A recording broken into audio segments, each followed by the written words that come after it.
Carta de Paulo aos Colossenses. Eu, Paulo, apóstolo de Cristo Jesus, pela vontade de Deus, o próprio Deus, que foi quem me resgatou da vida farisaica, da idolatria à própria lei, ao comportamento, à hipocrisia. Deus me trouxe a ser servo apóstolo de Jesus Cristo.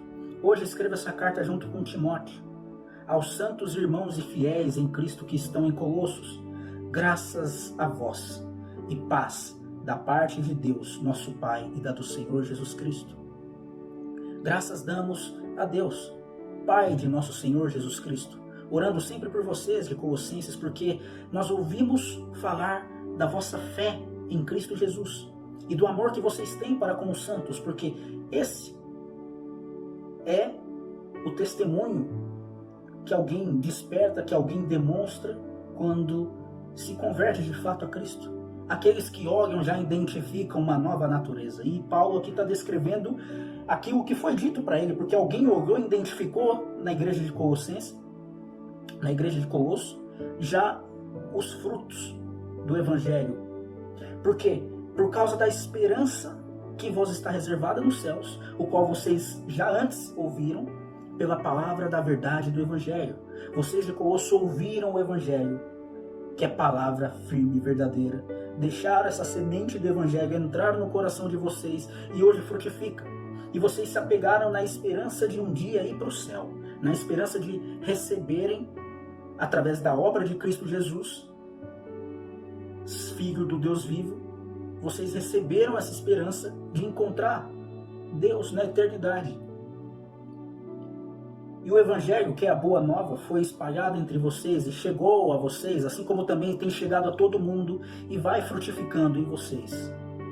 Assim como frutifica em todo mundo, quando é terra boa, quando não é a semente que cai no meio do caminho, ou que cai entre as pedras, ou que cai junto com os espinhos, mas caiu na terra boa. E assim foi com Colossos, com os colossenses.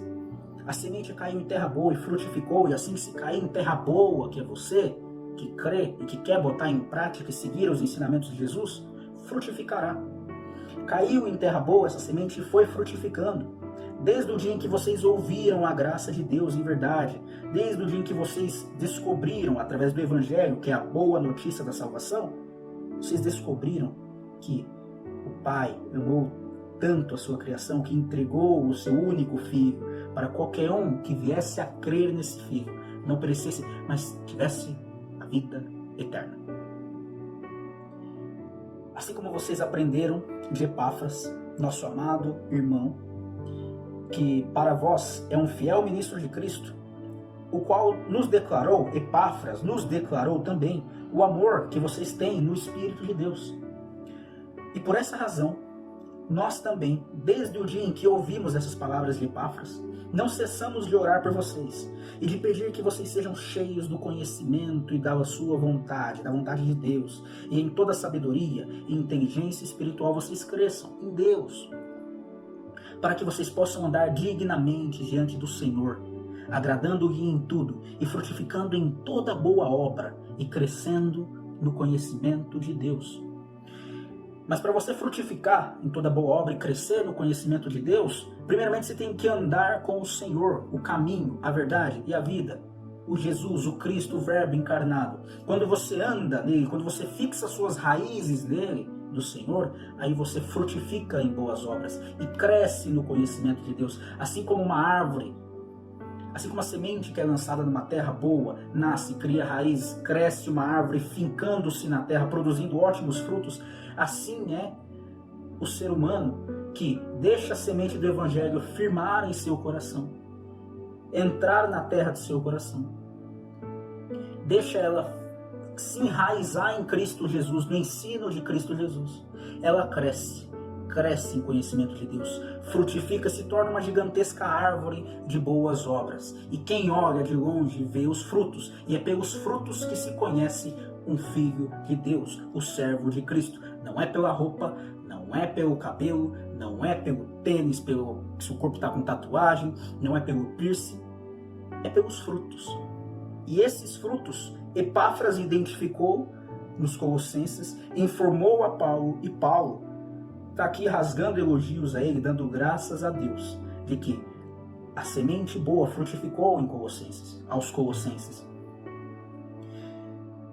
E nisso, vocês quando andam em Cristo Jesus, andam no Senhor e frutificam em toda boa obra e crescem no conhecimento de Deus, vocês são corroborados em toda fortaleza, segundo a força da sua glória, e em toda paciência e longanimidade com gozo, dando graças ao Pai, ao Deus vivo, que nos fez participar, que nos fez idôneos para participar da herança dos santos na luz. Graças a Deus, ao Deus Pai. Porque eu não sou idôneo por mim mesmo. Paulo não é idôneo por si mesmo. Quem assiste e a igreja de Colossenses não eram idôneos por si mesmo. Muito pelo contrário, é o Pai quem nos fez idôneos. É o Pai que nos fez limpo. É o Pai quem nos santificou. E como ele fez isso?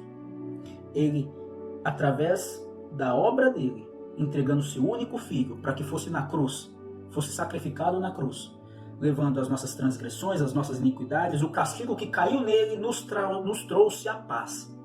Então, eu sou idôneo não pelas minhas qualidades ou condições, mas é porque a obra de Deus me transformou em idôneo, em limpo, em puro.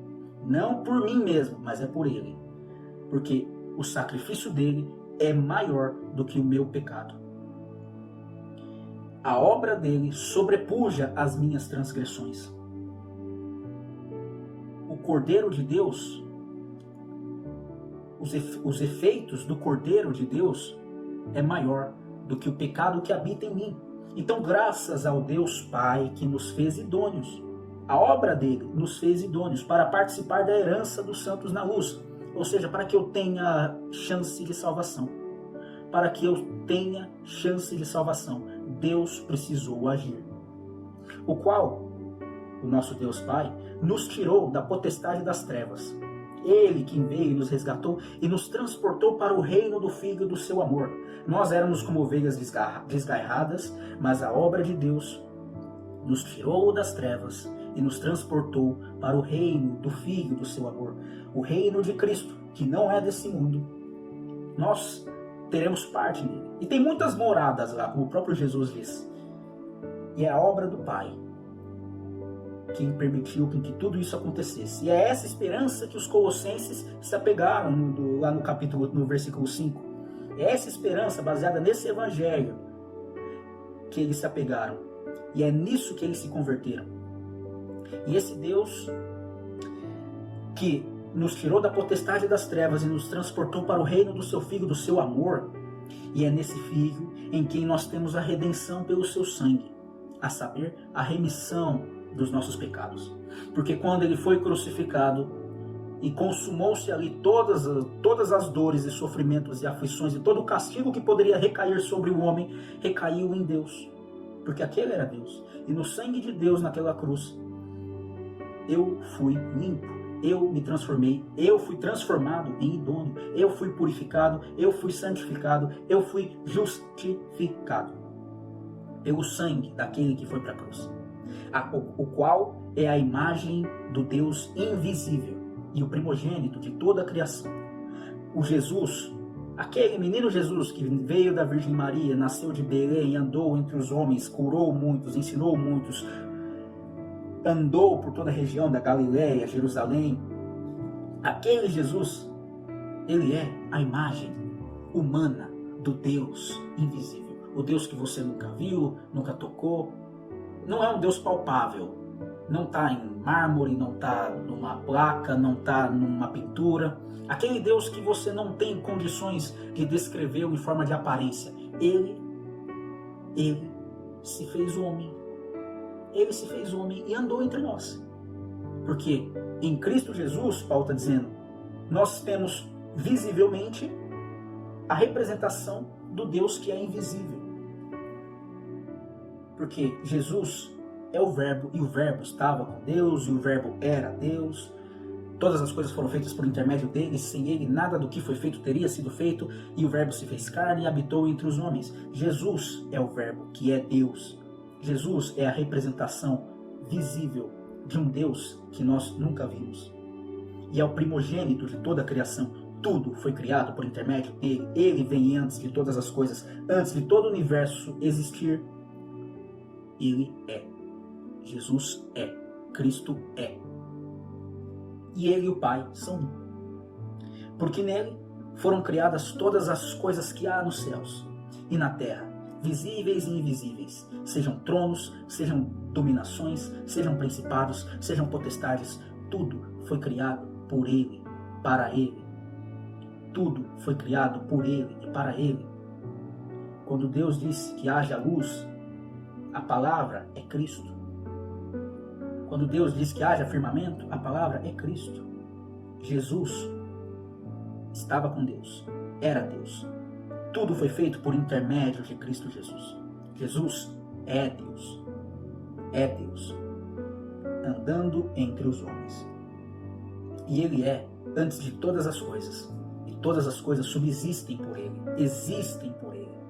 Antes de tudo existir, Jesus é. Tudo o que foi feito nele. E Ele é a cabeça do corpo. Cristo Jesus é a cabeça do corpo. E o corpo é a igreja. E a igreja só é corpo quando obedece à cabeça. Porque se a igreja não obedece à cabeça, ela então é um membro de outro corpo, mas não dessa cabeça que é Jesus. E Cristo é o princípio e o primogênito dentre os mortos, para que em tudo tenha preeminência. Ele é o princípio de toda a criação, porque foi do agrado do Pai que toda a plenitude nele habitasse. Não é uma blasfêmia dizer que Jesus é Deus em forma de homem. Jesus é Deus andando entre os homens. Porque foi do agrado do Pai que toda plenitude, tudo que existe, subsiste, visível e invisível, habitasse em Jesus. Jesus é onde tudo se converge, é onde tudo aponta, é onde desde Gênesis até Apocalipse, tudo aponta. Toda a criação, de Gênesis a Apocalipse, o princípio e o fim, o alfa e o ômega, o visível e invisível, tudo converge em Jesus. E isso foi do agrado do Pai. Deus quis assim. Foi do agrado do Pai que toda a plenitude nele habitasse. E havendo por ele feito a paz pelo sangue da sua cruz. Porque é por aquela cruz que o homem encontra a oportunidade de alcançar a Deus, de encontrar a Deus. Porque por essa obra do Deus que foi para a cruz, nós encontramos o caminho. Nós reconhecemos o que é verdade. Nós descobrimos aonde está a vida. E havendo em Jesus feito a paz pelo sangue da sua cruz, nos reconciliou. Por meio dele, em Jesus, nos reconciliou consigo mesmo todas as coisas. Ele levou para ele todas as nossas transgressões e castigo.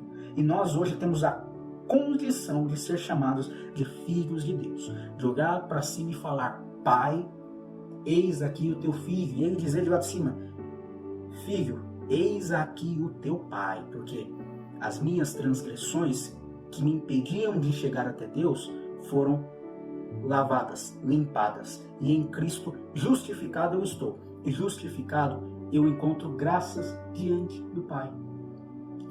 E a obra toda é dele. É dele. A obra toda, o trabalho todo foi dele. Isso mostra o quão misericordioso é Deus, o quão grande é a sua graça e o quão benigno é o teu ser. E Jesus, pelo seu sangue, nos reconciliou através daquela cruz. Por meio dele, tudo foi reconciliado, tanto as coisas que estão na terra como as que estão no céu. A vós também, que noutro tempo erais estranhos e inimigos no entendimento, pelas vossas obras más, agora contudo vos reconciliou no corpo da sua carne pela morte, para perante ele vos apresentar santos, irrepreensíveis e inculpáveis. E você só se torna santo, irrepreensível e inculpável diante de Deus, não pelas suas qualidades, não pelas suas obras, mas é pela obra do Deus Pai, que veio em forma de homem, o Pai se fez filho, andou entre os homens e se entregou em sacrifício para que apagasse as nossas transgressões. E no corpo da sua carne, pela morte, perante ele, nós podemos hoje nos apresentar santos, irrepreensíveis e inculpáveis. Mas eu repito, é pela obra dele, não nossa. É pelo que ele fez. Essa a graça de Deus, favor imerecido, a graça de Deus, favor imerecido, aquilo que eu não podia, não conseguia, aquilo que era impossível aos homens, mas não era impossível a Deus, foi feito por Ele. Se na verdade vocês permanecerem fundados e firmes na fé, e não vos moverdes da esperança do Evangelho que tendes ouvido, o qual foi pregado a toda criatura que é debaixo do céu, e do qual eu, Paulo, estou feito ministro. Então aqui Paulo está continuando: vocês serão santos, irrepreensíveis e inculpáveis se se apegarem e permanecer firmes na fé do Filho de Deus, na fé da obra de Deus, na fé da misericórdia, do nome e do amor que foi manifesto por Deus quando Ele mandou o teu único Filho, para que todo aquele que nele crê não pereça, mas tenha vida eterna. Quando vocês criarem raízes com essa fé, e não vos moverdes da esperança do Evangelho, não largar a sua esperança de salvação nesse ensinamento, nessa doutrina, que foi pregado a vocês e toda criatura debaixo dos céus, se vocês se manterem firmes nisso, poderão chegar na eternidade santos, irrepreensíveis e inculpáveis diante de Deus, não por qualidade sua, mas pela fé na obra feita pelo Pai, manifesta em teu Filho, que veio de forma visível, mostrando o amor de um Deus invisível. Regozijo-me, pois, agora no que padeço por vocês. Na minha carne, eu cumpro o resto das aflições de Cristo, pelo seu corpo, que é a igreja. O corpo de Cristo é a igreja, e a igreja só é corpo de Cristo quando obedece e segue aquilo que o cabeça, que é Cristo, manda, ordena, ensina. A igreja que não faz o que o cabeça ensina não é corpo.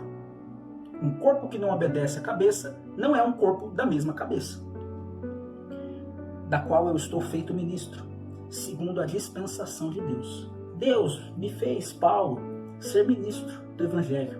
Eu, que tanto cacei, hoje venho pela obra de Deus, obra doida, porque Deus é assim. Deus é assim. Ele pega o mais improvável para fazer acontecer. O mistério que esteve oculto desde todos os séculos e em todas as gerações, e que agora foi manifesto aos seus santos, aos quais Deus quis fazer conhecer quais são as riquezas da glória deste mistério entre os gentios, que é Cristo em vós, esperança da glória. Paulo está dizendo o seguinte: aquilo que teve oculto entre muitos profetas e reis do passado que esperavam, profetizavam,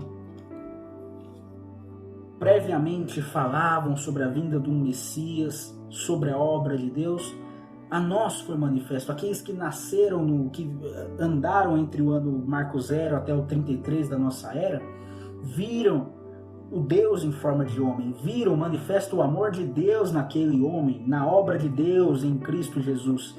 Foi manifesto em Cristo Jesus o amor de Deus por todo o ser humano, por toda a humanidade, por toda a criação. Isso que esteve oculto entre todas as outras gerações foi manifesto entre nós, aos santos, e repassado aos gentios, a grandeza revelada da glória de Deus. E essa grandeza, ela é Cristo em vós, esperança da glória.